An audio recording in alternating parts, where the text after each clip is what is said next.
When it comes to publicly traded companies that own Bitcoin, one firm totally dominates, and it's not Tesla or Square or Coinbase. It's MicroStrategy, a publicly traded company based in Virginia that provides business intelligence, mobile software, and cloud computing. It owns about 2.5 times as much Bitcoin as the next closest company. The reason MicroStrategy is so long on Bitcoin is because its 57-year-old billionaire CEO, Michael Saylor, had an epiphany during the summer of 2020 when COVID-19 shut down most of the country. Bitcoin is an approximation of a perfect monetary system because it is correct. It has no inflation in it. It's not corruptible because it's decentralized. As the economy tanked due to external factors, Saylor directed MicroStrategy to keep buying Bitcoin regardless of the price. And he's remained bullish despite the recent steep price slide, while joking on Twitter that his next job just might be working at a McDonald's. Bitcoin, he believes, is the last best hope of creating an economy that is independent of the machinations of politicians, central bankers, and connected investors who rig the system to benefit themselves at the expense of regular people. Reason sat down with Saylor at the Bitcoin conference in Miami this April to talk about why he's all in on Bitcoin, how his training as an engineer informs his worldview, and his belief that the one thing holding back the mass adoption of a non-state-backed currency is a lack of clarity in how the U.S. government will regulate it. Michael Saylor, thanks for talking to Reason. Happy to be here. Let's start with a kind of general statement. You have written in various places, Bitcoin is hope. What do you mean by that? I think if you don't have property rights, then your life is hopeless. So anybody in the world without the ability to store economic energy in the form of property or in the form of a proper money can't plan for the future. I liken it to being a type 1 diabetic where you can't form fat. So if you can't actually store energy for the future, then by definition your life is hopeless. Can't plan anything in advance. You're living day by day, hand to mouth. And on the day that you fail to hunt or you fail to catch something, you go hungry, and after a few weeks of it, you starve to death. But there's a lot of hope before Bitcoin, right? You know, and whatever else we might say about the dollar or fiat currency, you know, people have been doing a pretty good job over the past 250 years here of living for the future and having hope, right? I think if you look at the history of the world, you can see a lot of desperation and desolation, right? So the plight, maybe the rich Romans did okay if they didn't kill each other. The Gauls didn't do okay. Mm-hmm. Right, the Roman Empire had like 1 million Roman citizens and 190 million serfs, and billions of people have lived without hope for quite a while. So I don't think the human condition's been great. I think that the best money that we had for 10,000 years was gold, but we know that gold is imperfect money, and we can trace thousands and thousands of wars to it. And we can trace tens of thousands of stories of people that saved their money in gold to have it seized or lost. If you go back to before Bitcoin, parts of the world had assets that they could use to store economic value, maybe the United States and Europe. But there are parts of the world like South America and Africa that not in thousands of years have actually had proper property rights or proper monetary assets. So their life has been hopeless. Yeah. And continues. They continue to struggle. Right? There are like 10 currency collapses in Argentina over the course of 200 years. Or the Russian currency collapsed in 1998. Mm-hmm. Right? So I think if we look at the history of modern currencies, right, the U.S. dollar is the winner in every war in the 20th century, and it's lost 99.7% of its value in 90 years, and is on track to lose 99.9% of its value in 100 years. That's the best one, right? So every other one was worse than 99.9%. Can you explain what it means for the United States dollar to lose 99% of its value, because there's no question that people living, in 1915 or 1917, whatever the year the Fed was created versus now, people are living better. So explain what it means for the dollar to lose value and yet standards of living continue to increase. Standards of living for the 8 billion people in the world is one question, which we could spend quite a while on. If you trace the cost of a house in Miami Beach in the year 1930, my home has increased in price 305 times in 92 years. Mm-hmm. The formal Bureau of Labor Statistics would suggest that, in fact, the dollar's lost 95% of its purchasing power over that time frame. But the truth is, 305x means the dollar's lost 99.7% of its purchasing power over that time frame. The implied asset inflation rate then is about 6.5% to 7% a year for 100 years. Saifedean and the Bitcoin Standard estimated that the U.S. currency and the European currencies pegged to it have lost about 7% of their purchasing power a year, or expanded at 7% a year for the last 50 years. Right, since Nixon went off the gold standard. But if you look at the currencies in the developing world that are weaker, like in South America and Africa, they typically are losing power at double that rate, so 14%. So what does it mean? It means that if you want to buy an asset and you're a working class person, up until the year 2020, you would have to increase your after-tax cash flows by 7% a year in order to keep up with the rate of inflation. And if you lived in other countries, you might have to increase your cash flows 14 or 15% a year to keep up with inflation. The formal government measures are CPI, but CPI is the lowest possible metric that you can calculate, and it's engineered in order to not go up in price. So the real inflation rate is double or triple what the consumer inflation rate is.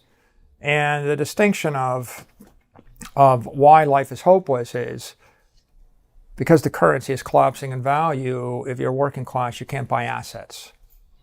You might be able to buy products and services that are highly manufactured with low energy content in them, but high energy content, unique, scarce assets get progressively more expensive. What are those then? Because in terms, and I'm just to dilate on this a bit, because I agree with you, inflation is a thing, but it's, compared to 1930, more poor people in America own homes as a percentage of, whatever slice of income you want. So houses might be more expensive, and yet they are also more available to people. It doesn't feel like a house is available to someone if it's 20% more expensive today than it was 12 months ago. Yeah, but I'm just saying, like, working class right now, the house got 20% more expensive in 12 months. So, yeah. So what exactly is making it cheaper in the last 12 months? I don't know, but I mean, about 65% of people in America own a house. In 1930, it was, it had to be below 50, if probably closer to 30, and we could even factor out the Depression. So something, more people own cars now than they did in 1970. More people go to college, even though these are things that have, gotten a lot more expensive in terms of actual prices, but they're more ubiquitous. They manufactured more stuff. Yeah. Well, there you would say the rate of manufacturing is outstripping the rate of population growth, and therefore they're spreading. Look, more people own a car today than they did during the height of the Roman Empire. Mm-hmm. Yeah, right? Yeah. And why is that? Because we manufactured a lot of cars. We have more computing power than all the pharaohs of ancient Egypt, for sure, right? So it isn't that there aren't things in the world. Antibiotics exist today, and they didn't exist 1,000 years ago. So clearly people have something now that they didn't have then. But that doesn't mean that the money works. Right. That means that antibiotics work, right? We're probably, arguably, we're better at manufacturing and engineering things like bridges and cars and ships and planes and antibiotics than we are at running a monetary system. Right. So let's talk about what is unique about Bitcoin that allows it to be better than gold. We don't even have to talk about, dollars in fiat currency. What's the genius of Bitcoin that gets us to a place where we'll actually have a good, good money, good currency? A theoretical perfect money would be an immutable ledger that's mathematically correct. That means whatever your math system is, if it's 100 million coins, 1 billion coins, 1,000 coins, then 10 stays equal to 10. 21 stays equal to 21. So if you had a mathematically correct ledger, it was shared by everybody in the world. No one could corrupt it and change it. If it was run by a deity telepathically in real time that was non-corruptible, you'd have perfect money.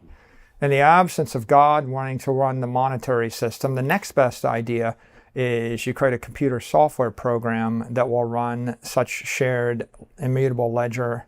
You make it shared and you make it immutable by letting anybody in the world run that software and having all the nodes on the network check each other and kick off the corrupt nodes in order to maintain a degree of integrity and virtue in the system. So Bitcoin is an approximation of a perfect monetary system because it is correct. It has no inflation in it. It's not corruptible because it's decentralized. And it's governed by these rules that can't be changed. The rules are what make it mathematically correct. What was the aha moment for you? I mean, you and your company MicroStrategy are essentially the biggest known owners of Bitcoin, right, on the planet. Where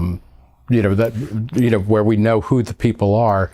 What was the moment where you were like, this is what I am really going deep on? I think the second quarter of 2020,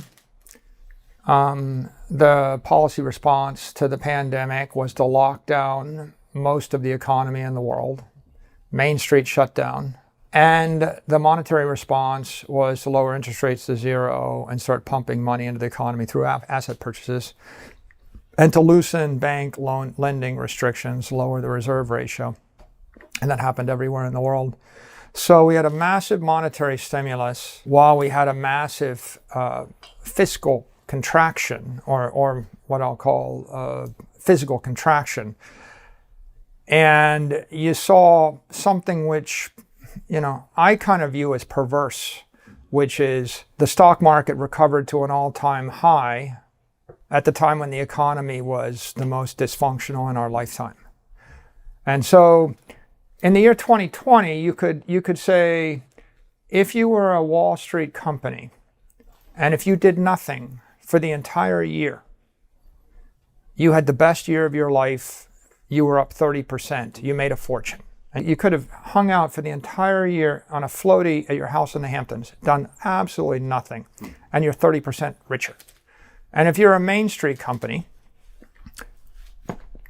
it was, first of all, you were almost regulated out of existence, so you couldn't operate, right? Every possible impediment to operation, to doing something, providing a product, providing a service, etc., was thrown in your face. But if you were a Main Street company, and if, despite all the regulations that prevent you from operating, you generated 30% more cash flow, you were the same as you were at the beginning of the year. You got no benefit. So another way to say it is you have to work 30% harder to get nothing in one part of the economy, and you didn't have to work at all to get 30% richer in the other part of the economy. And I saw that as being extremely unfair. What it does is it illustrates the problem with a weakening currency is you're continually transferring energy from the working class to the propertied class.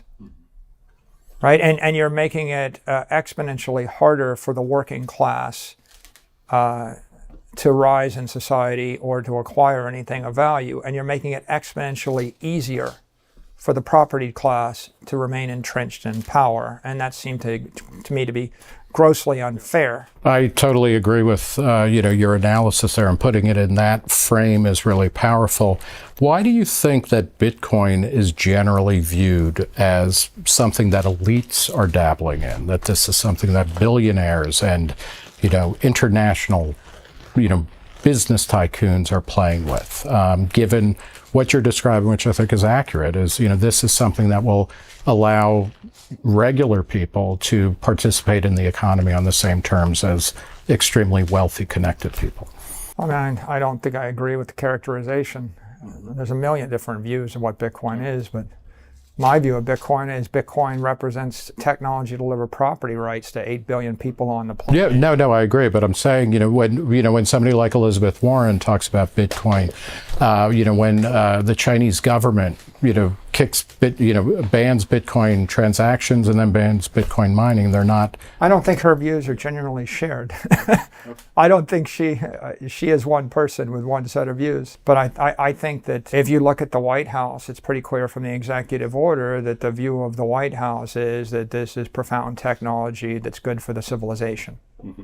I think if you look at Congress and the Senate, I think you've got a remarkable degree of support for this as new technology. Are you worried about what kinds of regulation? We might say Bitcoin ultimately is immune to regulation, but what kinds of regulations coming out of DC or capitals around the globe do you worry about that you think will either screw things up or really make it that much harder to get to where we should? I don't really worry about any of it. I think the faster that the society regulates it, the faster it'll grow. And how does that work? Because the number one thing holding Bitcoin back is the 17,000 other crypto assets that are unregulated, that are creating noise and volatility and anxiety in the system. And so that's a liability to the asset class. And then I think the other thing holding it back is that there's $100 trillion of capital that's afraid to enter into the network because they see the 17,000 other crypto assets and they're waiting to see how the regulations will evolve. And I mean, your sense. Let me give you a different example. Electricity. Okay, so I invent electricity, I bring it to your town, and someone wires their house and they jury rig the wiring, and then your kid comes into my house and they get shocked, electrocuted, and they die, and then 1 week later I turn something on and the house burns down. Mm-hmm. And then someone comes along and says electricity is bad for the human race, we should ban it. And then someone else comes along and says, no, I think that probably we can use electricity. We probably need to have building inspectors to make sure you get a certificate of occupancy before you let people, like little kids, play in the house. Yeah. Right? Am I worried about regulation? I think it's impossible that the automobile or electricity or airplanes would be deployed broadly in society without speed limits, traffic lights, certificates of occupancy, elementary safety. Fire, every single building in civilization, right? There's a fire inspection before you move into it. So will regulation help or hurt in the adoption of buildings and in the adoption of fire? Yeah. So I think the answer is, if you're an engineer, the definition of a mechanism is the degrees of freedom just slightly more than the degrees of constraint. Mm-hmm. But you have to have constraints, because if I have 18 degrees of freedom, the thing flops around. It doesn't work. I need 2, 1, right? I need 3 degrees of freedom. And so regulations are degrees of freedom in order to create mechanisms in a civilization. And right now, we probably don't have enough. And the fact that we don't have enough creates incredible fear and anxiety. And that causes public figures and public investors to pause before they fully embrace the technology. If regulation, or when regulation comes through, I mean, basically what you're saying is Bitcoin is going to be fine because Bitcoin is real in a way that a lot of other cryptocurrencies will probably be unmasked by regulation. I have a publicly traded company, right? And you can read my 10K. It's 123 pages, and we spend millions of dollars a year to remain compliant. Okay? And the fact that people trust those filings means that we can raise billions of dollars of capital, and every day hundreds of millions of dollars trades hands based upon the representation of those filings. If we eliminated all those filings, my company would be no better than any of 100 million other companies, and everyone would simply claim the same exact thing. The capital market would dry up. We wouldn't be able to raise money. We would be no more advantaged than a criminal that wanted to lie. In fact, we'd be disadvantaged against the criminal, because a criminal would just claim that they're 10x better and bigger in every way. We would lose our capital. our employees would quit, our customers would depart. The criminal, they would succeed for a while, eventually get shut down, and no one would succeed. It's kind of like asking what would happen if I got rid of every traffic light in the country and I told people you could drive on either the right or the left side of the street at any speed. You think you'd go faster or get there sooner? The answer is no, you wouldn't get there sooner. You wouldn't go faster. Would you sell more cars? No, right? The economy would not work if you had a lack of some normative standards in order for people to engage with each other at high velocity with large sums of energy. So explain for my anarcho-capitalist friends, do you worry at all that the regulations that will come out of Washington will be will be motivated or effectively written by people who already run the system to their benefit? How do you get to a point where the regulations will actually clarify things and act as a referee as opposed to just letting the people who are already incumbent firms just continue apace? Facebook has been saying since 2018 they want to be regulated, and Mark Zuckerberg even said, hey, you know what, I'll help you write the regulations because we know our industry, you guys obviously don't.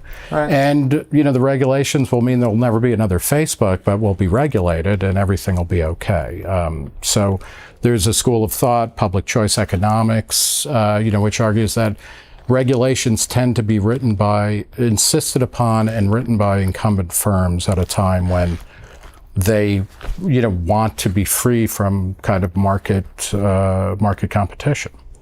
But a larger way, how do we know that the regulations will be beneficial and will clarify things rather than just reward people who are politically connected and can have the government structure markets in their favor?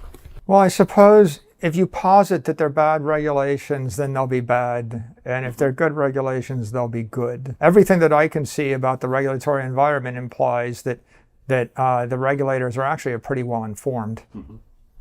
Right? They recognize the innovations that exist. If you parse every word by Gary Gensler for the past 5 years, what he said is Satoshi's innovation is real. He recognizes the existence of decentralized digital property, and that is not a security. He said that there is a place for a stable coin, a digital currency. He's implying that the world would like dollars to circulate on some kind of crypto system. He's implied that trading 24/7, 365 is an advance. Technology is good.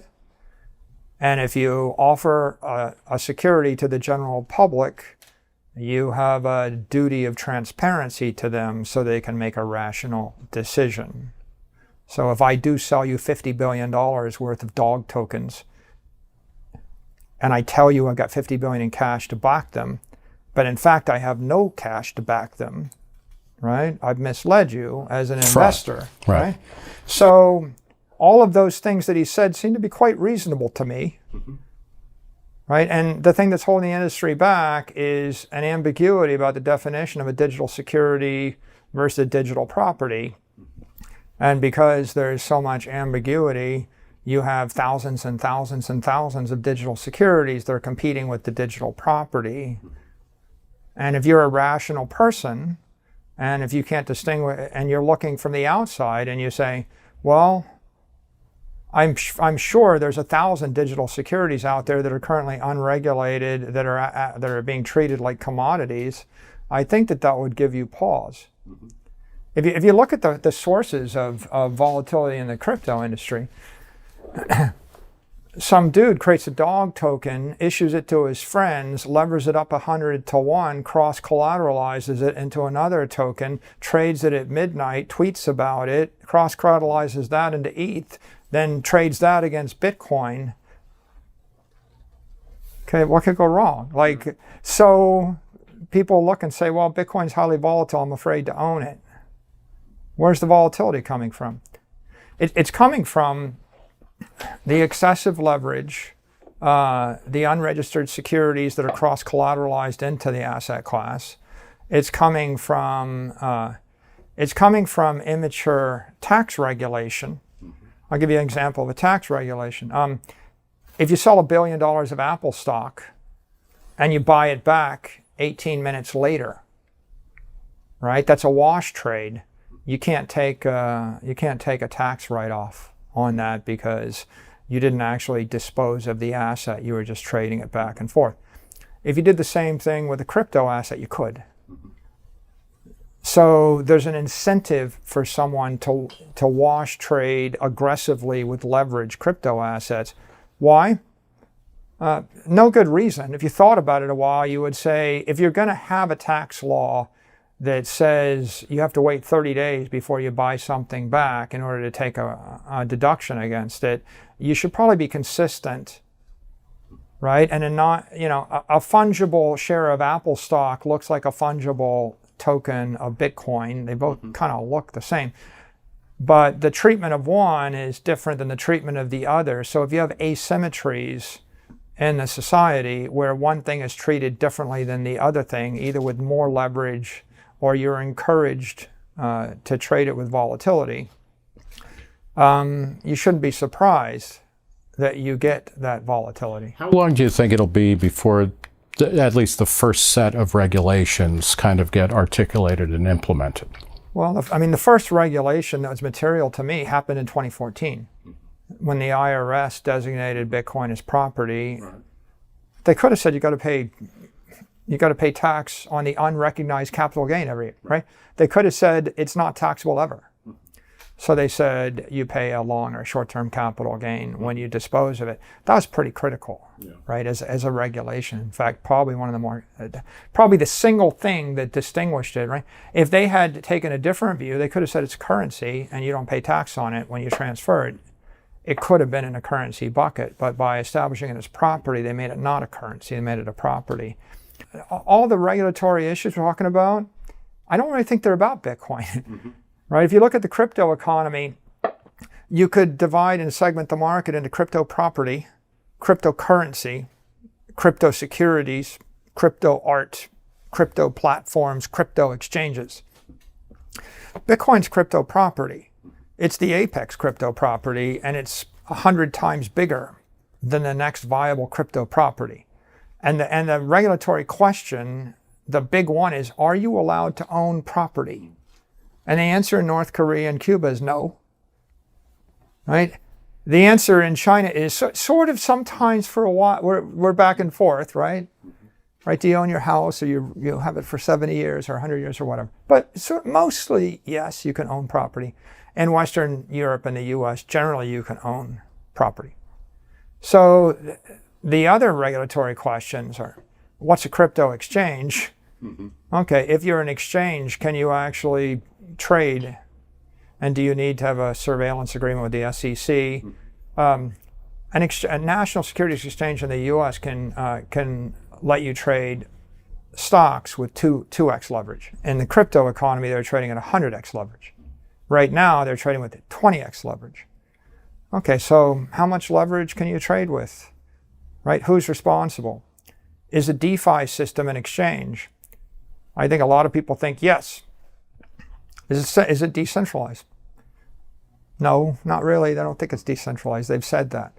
So is a token, this token, is this equity or is this property? If it's equity, what kind of disclosures do you need to make on the equity? And what's your civil and criminal liability on the promotion and the trading of that token? Those are all outstanding questions that'll have an impact on everything other than Bitcoin, right? What are your obligations under crypto art? If I sell you 10 NFTs for $1 million each and I swear to you that I'll never mint any more, and then I create another anonymous persona and I mint 10 more and I sell them, and then it comes out, right? Did I defraud you? Right? At what point does an NFT become a security? Right? I mean, it's pretty easy to say a $50 piece of art doesn't feel like a security. What about when it's $50 million? What about when it's $500 million? Is that a security then? Do I have ethical requirements? So, and then with currencies, there's three types of, a cryptocurrency is a dollar. So I want to move a dollar from me to you, right? The thing that creates a currency in our modern world is a nation state law. If the nation state designates that you can transfer the asset from me to you without a taxable event, it's currency. The euro is a currency, the dollar is a currency. If I transfer gold or shares of Apple stock or a building to you, it's not a currency. I'll have to calculate my basis in it, calculate the fair market value of it, the difference, and pay a tax on the difference in the transfer of it. So currencies are assets that exist because there's a nation state that's effective. When the nation state is no longer effective and the government collapses, of course the currency collapses, and then people adopt another currency. In El Salvador, they dollarized. Lots of countries, they dollarize because their nation state is no longer able to maintain a currency. Now, what cryptocurrency is compliant? The President's Working Group paper implied that the preferred stablecoin dollar would be issued by an FDIC-insured bank. That's what they would like. There is no FDIC-insured bank currently issuing stablecoins. So the investment-grade blue-chip cryptocurrency is an ideal that does not exist in the real world. There's a second tier of currencies, call them rated currencies.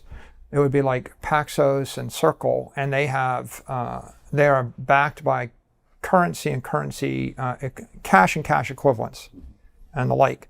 But they're not issued by FDIC-insured banks. They're issued by licensed money transfer agents or licensed entities that are recognized in the US. But they're second tier. So third tier, they're unrated cryptocurrencies like Tether. They're backed by something. And they give you a broad bucket of what the something is. Or even a stable coin like DAI or UST, they're backed by something. What is that something? They're not audited. It's unclear. They're not transparent. They all look like dollars. The low risk one doesn't exist. JP Morgan hasn't issued the JP Morgan dollar.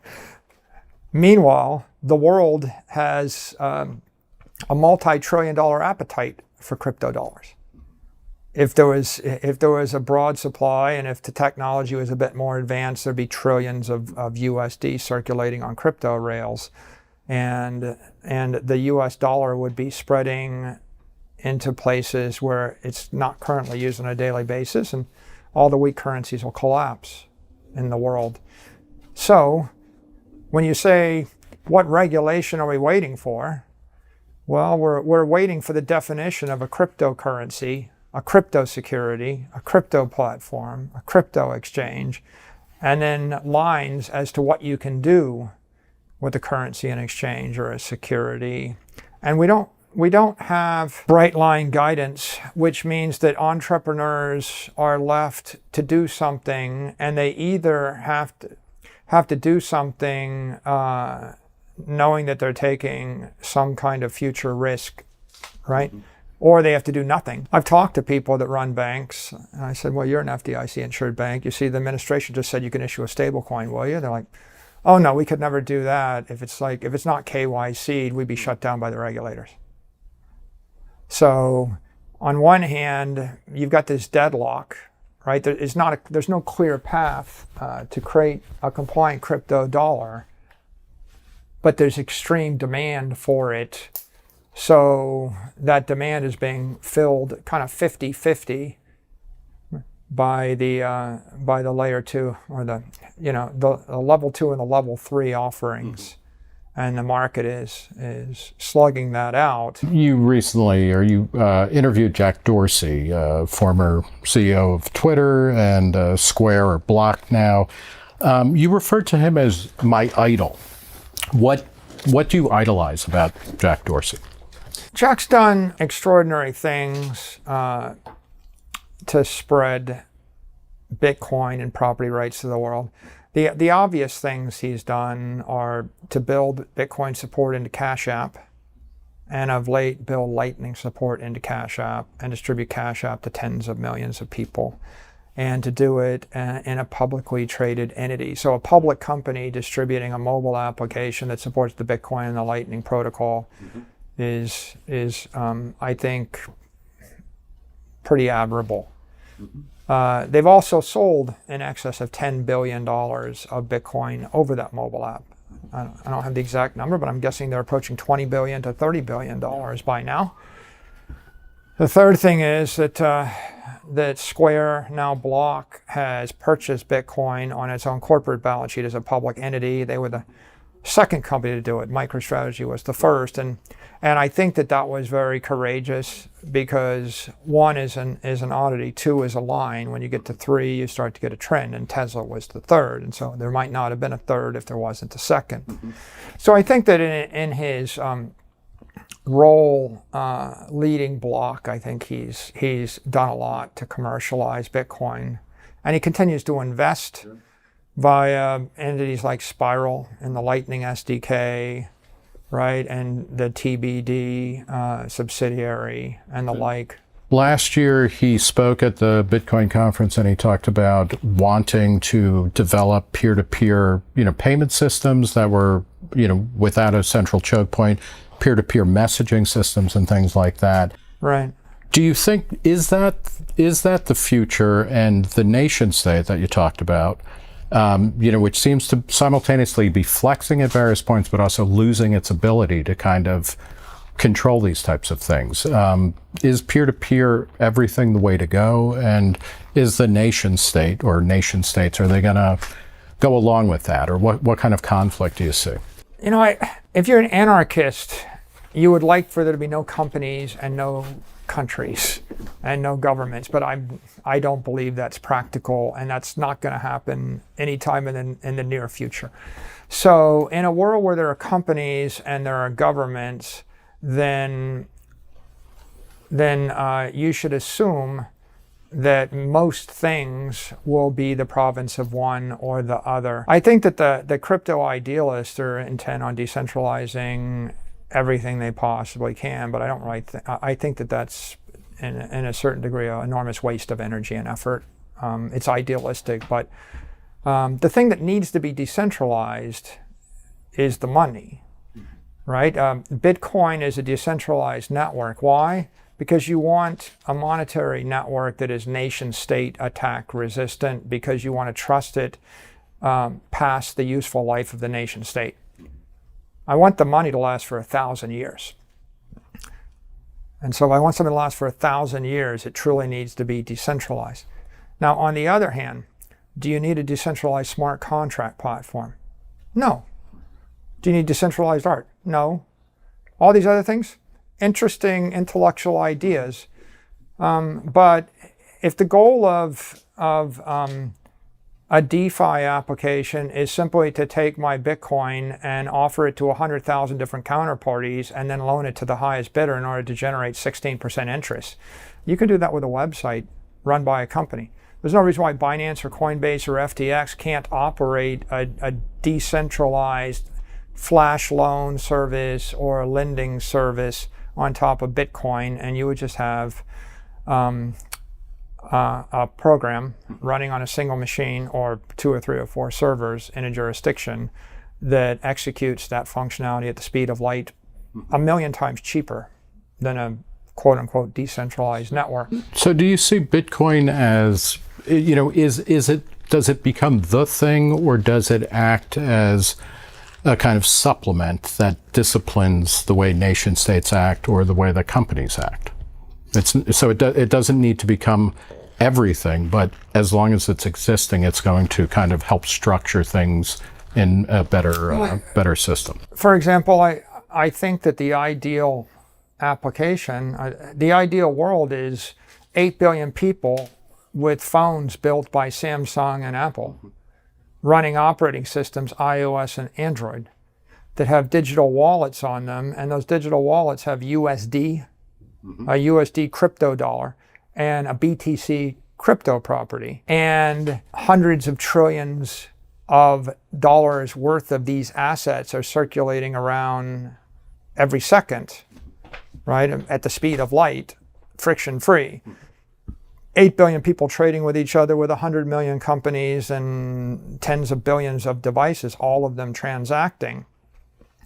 You don't need to eliminate the government. You don't need to eliminate the company. In fact, it seems pretty clear that you don't want to.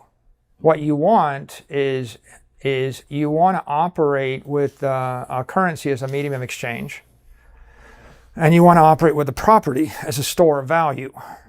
And if you said to me, do I want to get rid of the dollar and replace it with Bitcoin? I say, no, I can borrow $1 billion for 3% interest and buy Bitcoin that yields 27%. So if you got rid of the dollar, how am I supposed to fund the $1 billion loan to buy the Bitcoin that yields 27%, right? So it doesn't make sense. The other point, of course, is you want to get rid of the dollar, you got to get rid of the nation. Mm-hmm. If you get rid of the nation, then you need to figure out how to provide for sewage and health care and Social Security and defense and police protection and settled squabbles over, FTC, spectrum rights. Mm-hmm. And who gets to broadcast on 10 megahertz channels. And there's a whole set of issues that have nothing to do with money that get resolved at the municipal and the state and the federal level. How does this, in 2012, you published a book called The Mobile Wave, which predates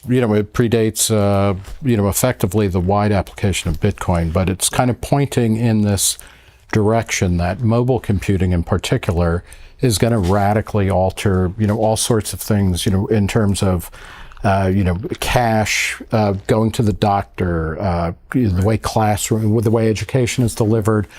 It's either going to make them obsolete or it's really going to restructure them. So Bitcoin falls squarely into that worldview, right? To be clear with Bitcoin, I think Bitcoin solves half of everything. Mm-hmm. Half of all the problems the human race face have to do with energy balance and economic balance and money, property, and energy. And Bitcoin represents a digital transformation of money, property, and energy. And that's profound. And if you sum up the total value of all products, services, and assets and properties in the human race, you probably got to balance it with an equivalent amount of money. Mm-hmm. So it's $500 trillion or a quadrillion dollars worth of stuff, and on the other side is the backhaul energy network to move it and to distribute it over time and over space and trade and transact. So Bitcoin is a pretty profound thing. But if we look at the mobile wave in the book I was writing, I was discussing the digital transformation of stuff, and especially the chapter of that digital transformation related to the dissemination of mobile devices. Mm-hmm. So what happens when software moves to its vapor state? When the software leaps onto a mobile phone and billions of people have the software in their pockets, how is that different than the software running on the internet or the software running on a PC computer? And if you think about software running on a mainframe, where a PC is kind of like solid state. And when the software gets to a laptop, it looks like liquid state. And when the software gets to a mobile phone, it feels like vapor state. And the significance of the mobile wave was now I could have software that I sleep with, right? And I drive with. So if the software is in the car, now I can conceptualize a digitally transformed map. And a digital map, First, I take a Ramagnoli atlas and I dematerialize it so it's weightless. Then I carry it with me all the time. Then I put 10 million pages of satellite images on it so it becomes 1 million times richer. Then I start to feed telemetry back in the system so I know the traffic on all the arteries in real time. And it gets smarter. Then I start to plug in all the places you might go. Then I plug in whether people are there now. And then I start to tell you that these are the restaurants that people are at, and then I tell you that they're closed, and then I tell you can't get there because there's a traffic jam. And if you keep following that thread, eventually I put some AI on it, and I tell you how to get there, which turn left, turn right. Then I tell you don't bother to go. Then, of course, ultimately I build it into a car, and you get in the car and you say, just take me to a nice place. Right. And the car drives you there. All of those things are logical continuations of the idea of a digital map, right, in the mobile era. Each of those digital transformations of information, digital maps, digital music, digital books, digital education, All of those things created a profound increase in productivity for the human race. I could give 1 billion people $1 million worth of books for the variable cost of electricity. So what we had was a technology that allows us to give billions and billions of people education, erudition, insight, or joy, right? Take the idea of a Beethoven Fifth Symphony played by the Berlin Philharmonic and calculate the cost of that, record it, put it in an MP3 file, then send it to 1 billion people, then play it back 100 times a year. And now what you realize is that the physical cost, of course, to do that is effectively impossible. zero, right? Well, if you do it physically with the Berlin Philharmonic, it would cost you all the energy of the human race. Right. In fact, if the entire human race wanted to do nothing but play Beethoven's Fifth Symphony for everybody, they couldn't do it, right? So the cost to do it in the physical world is prohibitive. And in the digital world, I can give everybody in the human race every minute of the day in the palm of their hand, every great symphony composed by everybody. Right. So we went and you can even give them the ability to transform it in whatever ways they feel like at that moment. Can even go beyond that, right? Now, what's that worth? Well, that creates trillion-dollar networks of Google, Facebook, Amazon, Apple, Microsoft. So we create an entire $50 trillion economy through the digital transformation of information when we mobilize it. But that entire wave, digital music, digital maps, digital messages that created the Apple, Amazon, and Facebooks, it didn't include the transformation of digital energy. And the fundamental difference between digital energy and digital information is encapsulated colloquial in the phrase Satoshi solved the double spin problem. Like, that's the lowbrow thing to say. But an engineer would say, Satoshi figured out how to implement conservation of energy in cyberspace. The difference between me sending you the MP3 file and me sending you the Bitcoin file is the Bitcoin had $1 billion on it. And when I sent it, I lost it. But when I sent you the MP3 file and it had Beethoven's Fifth Symphony on it, I kept it and I could send it 1 million more times an hour. So information is non-conservative. Energy is conservative. Bitcoin represents conservation of energy. So what is the universe? The universe is made of energy. What is matter? Matter is energy, right? You're a low frequency ball of energy. You'll last on this earth 100 years, ashes to ashes, dust to dust. The human race is vibrating. On the other hand, going to a disco in New York City and, okay, you're walking into an establishment in a universe which is 14 billion years old. And, you know, the universe is oscillating at 1 every 14 billion years. The sun's 4.5 billion years old. The Earth, about that. The continent's 400 million years old. The schist rock underneath Manhattan, somewhere between 200 and 400 million years old. The Hudson River, 20,000 years old. The building you're walking into, 100 years old. The company that runs the party, 10 years old. The party been lasting for 3 or 4 years. The customer experience is an hour. You're listening to music that's oscillating on audible frequencies while you see light. Okay, so they're all different energy at different frequency. Everything is different frequency. Once you see it that way, what you realize is that Bitcoin is digital energy. What is digital property? It's low frequency energy. What is property? What is a house? It's low frequency money.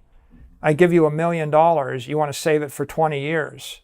If you keep it in fiat currency, you won't have any money in 20 years. You put it to a house, you'll have it. But on the other hand, how fast can you vibrate a house? It takes you a decade, it takes you 2 decades to change a house back and forth. So the significance here is that if the digital information revolution was worth 10 to 30 trillion dollars to the human race, or some number like that. The digital energy revolution is an order of magnitude more. Right? If I said to you, you have a choice. You can give up all the money in the world, everything you have and everything you're ever going to have, or you can let me delete your photos off your iPhone. Which of them is more important to you?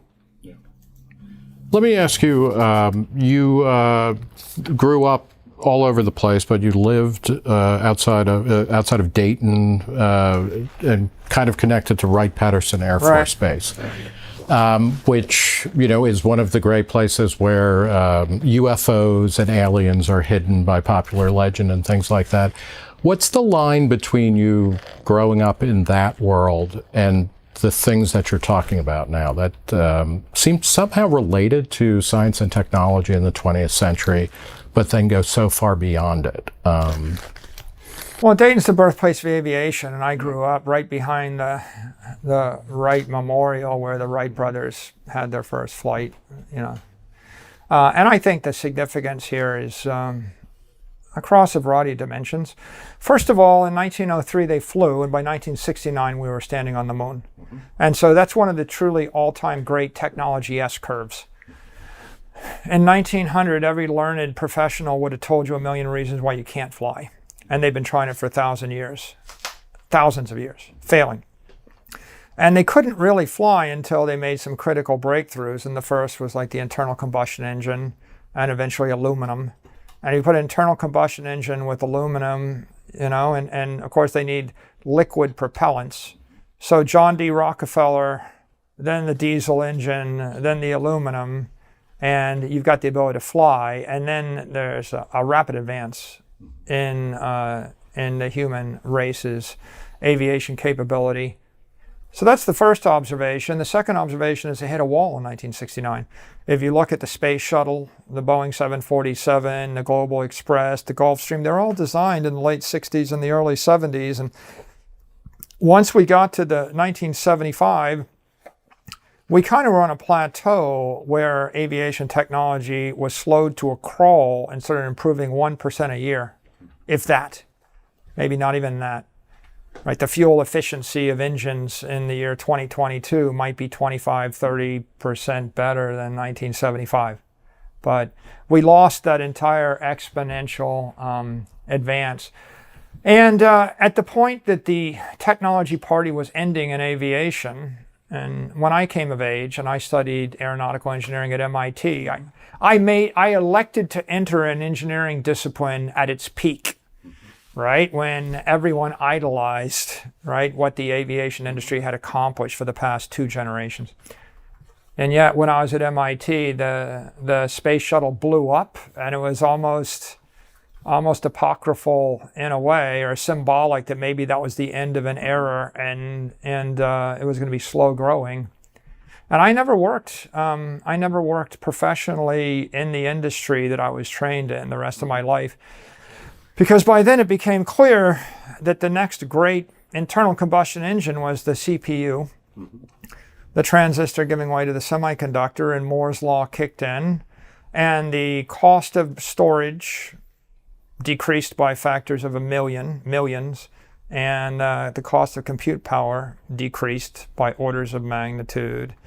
And advances in batteries and radios and communication networks increased by orders of magnitude. So the computer industry became a very fertile environment and jumped onto an S-curve and just started to advance rapidly from the point that the aviation industry, you could almost say 1969 is the end of that era. And then the beginning of the modern computing. Microsoft comes public in 76. Right. And the world changed. In 1980, there was a perception in the U.S. that we were all going to be working for the Japanese, and that the Asians would take over the world because they dominated manufacturing of analog technologies. And it's only the explosion of digital technologies that shifted the balance of power from the East back to the West. And it's almost like 1980 was the inflection point, and from that point, The West got stronger based on digital technology. The East got weaker, and that's continued. I think that if you try to take some insights away from aviation, and the history of science in general, or the history of technology, it's that you have to have a dose of humility with regard to these fundamental paradigm shifts. Because the people that solved the problem of flying through the air with the greatest of ease were bicycle mechanics. They were not aerospace engineers. They were not physicists. They were not mathematicians. They were not politicians. They were not billionaires. They were literally middle-class bicycle mechanics out of Dayton, Ohio. Not the place you would expect they would solve the problem, not the type of people. If you roll the clock back to another great innovation, the discovery of longitude on the ocean, how do we actually navigate across the ocean? It was the solution was attempted by the Newtonian professors of mathematics at Cambridge and Oxford, and they were PhDs, and none of them could solve the problem. Not Newton, not Newton's disciples, nobody. The problem was solved by John Harrison, who was an uneducated clockmaker, and he solved it by making a clock that kept proper time. He didn't solve it with star charts or calculus of variations or computational theory or any amount of highbrow thinking. He was a blue-collar laborer. And so now you go forward to Satoshi. The fundamental problem of economics, how do you solve the coincidence of wants between everybody in the human race over time and space forever? Right? How do you solve the economic problem of getting people to cooperate, in an efficient fashion? Right? It wasn't solved by any economists, and it wasn't solved by any organization or governmental agency that should have solved it, solved by the cypherpunks. Mm-hmm. Right? Solved by, I think, a generalist engineer that knew a decent amount about computer programming. But if you look at all the crypto world that's dominated by the computer programmers, they screw up everything, right? All of the other crypto tokens that are dominated by software engineers are screwed up because they understand a lot of software engineering, but they don't understand thermodynamics or physical engineering or systems engineering or all the other disciplines you need. So Satoshi represented one part economics and one part systems engineering and one part computer engineering and one part game theory and one part practical political science and a little bit, all of the mechanisms you see in thermostats, the difficulty adjustment. It's a first order negative feedback loop.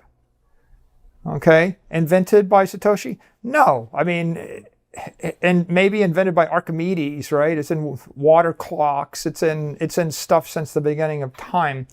Every mechanical engineer understands this stuff. So what you had was a generalist engineer, right? Not a specialist, throwing out a very practical solution, not the elegant, beautiful thing people would expected, but a practical solution that turned out to be as profound as longitude, as profound as human flight, as profound as electricity or fire. MicroStrategy is inevitably described as a data mining company, which kind of has a lot of negative connotations these days. People worry about big data, that governments or corporations are able to sift through massive amounts of data that were inconceivable even a few generations ago, find patterns, develop patterns, predict things.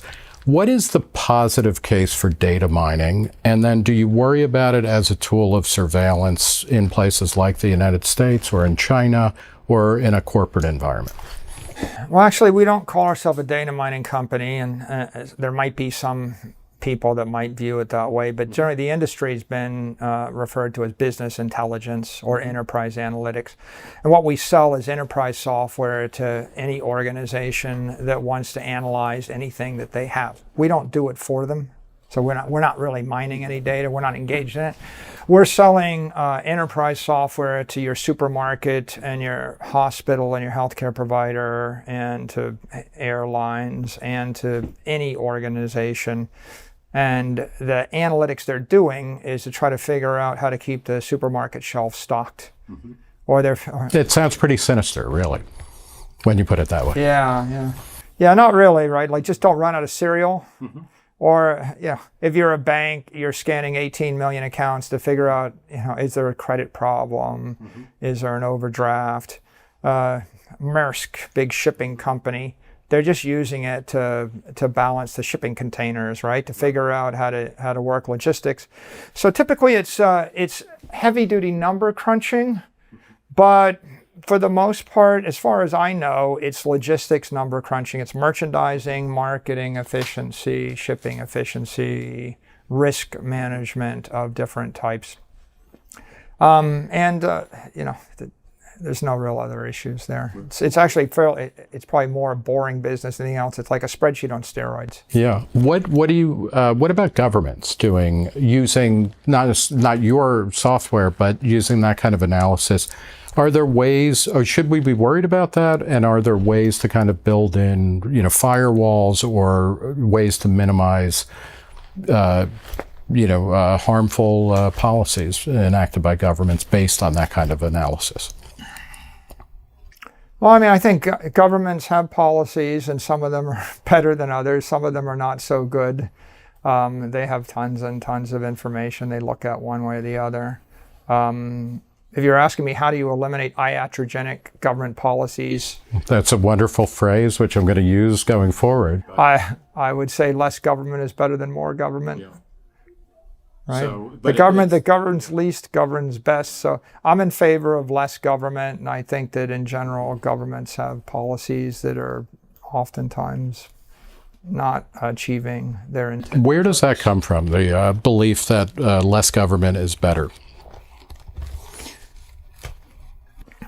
If you have any segment of the economy and you leave it to the free market, then you have lots of actors, individual consumers and corporations that are constantly reorganizing themselves in a market economy in order to solve for the best solution for the lowest cost. And whenever the government interferes with that market and regulates it or advocates a particular outcome, they're interfering with the free market. So as the government encroaches on free markets, invariably the market would have chosen a different thing. If the market was going to choose the same thing the government was going to choose, the government wouldn't need to involve itself. Having said that, you were talking about how one of the things holding Bitcoin back is the lack of regulation. Can you just kind of square that, with what you just said? The struggle in the human condition is to create a mechanism. So, for example, language, law, money, right? Three great ideas. We're speaking the same language. I learned the language when I was going to school. If there wasn't a standard language that we both spoke, then we couldn't communicate, right? If there's no standard currency, then we can't trade. There is a law that generally says that if you punch me in the face, there are consequences for you. That gives me some degree of comfort. I would generally expect that you won't do it, right? Because it's against the law. So I drove here on the right side of the road. So for us to have a functioning civilization, you need standard protocols. 120 volts, And 60 hertz. some of these might emerge spontaneously, but it's not a problem really. When the government just says, here's a minimal amount of regulation and structure. Well, what if a mayor in a city wanted to make the red lights mean green and the green lights mean red, and they just got elected and they decided to do that, and then you drove through the city and you ran the red light and you were killed? How would you feel about that type of libertarianism? Well, I think Right? What if that's everybody anarchism. did it? Yeah. What if the mayor decided to change it every hour on the hour because that was... I think this is part of Woody Allen's Bananas, where we... And what if the mayor basically said it's okay to murder people on Saturday night in my town, and you happen to walk into that, or your daughter was in that town with her boyfriend, and how would you feel about it? So the point is, not all regulations are bad, and some mores and some protocols come out of the free market and then they're entrained. And other protocols are substantially free market, but it's not a bad idea for the government to say that if you're going to rent something to, a random college student, that you shouldn't electrocute them in their bed by design. Right? So when you get that certificate of occupancy and someone walks through and says, yeah, I don't think the thing is going to burn down. You didn't put the electricity underneath the bathtub. And when you run the hot water, it's going to electrocute you. And, I think that's not bad. So you can't really have a civilization without some normative standards any more than you can have a machine, again, without... look at the light right here. There's 3 points. The reason there's 3 points is because if there's 2 points, it would fall over. You can't fix something in three-dimensional space with 2 constraints. You need 3 constraints, right? So I'm not going to rail against the 3 constraint in the tripod. It's just a way to get something done. Right. How about a wheel? If the wheel didn't have a degree of freedom, it wouldn't spin. So when someone comes along and says, I'm going to regulate the last degree of freedom of the wheel, it becomes a brick, not a wheel. So that's too much. Right. But what happens when I make it wobble in this direction and it spins and I roll down the street at 60 miles an hour and the wheel flies off and I crash into the river and I drown? That's too few degrees of freedom. So I think if you're an engineer, you don't look at this like all freedom or no freedom. You just ask the question, what's the right amount, right? Yeah. And so the least amount consistent with making the machine work, right? And I think we can agree that generally there's a bit more than we need in most places in the world right now. But there's a benefit to have a bit. That's actually a pretty good working definition, I think, of libertarianism as opposed to anarchism. But final question. I read that you were a Heinlein fan growing up. I am. Yeah. What do you think? Robert Heinlein is fascinating for a million different reasons, partly because he was both, kind of a hippie and a technology, a technophiliac. What do you think how would he look at Bitcoin and the world we're living in? Like, would it please him? Would he be aghast? Would he be... Robert Heinlein would love Bitcoin.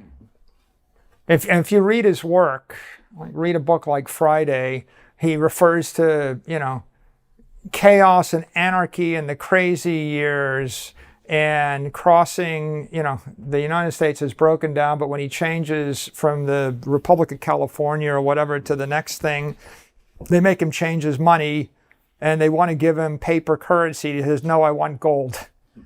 And so, 1980, 1970, 1960, all during the time he was writing, he was a gold standard, hard money, sound money adherent. And if he knew that Bitcoin existed, he would view Bitcoin as digital gold for, the 21st century. Be a big advocate. Michael Saylor, thanks for talking to Reason. Yeah, thanks for having me.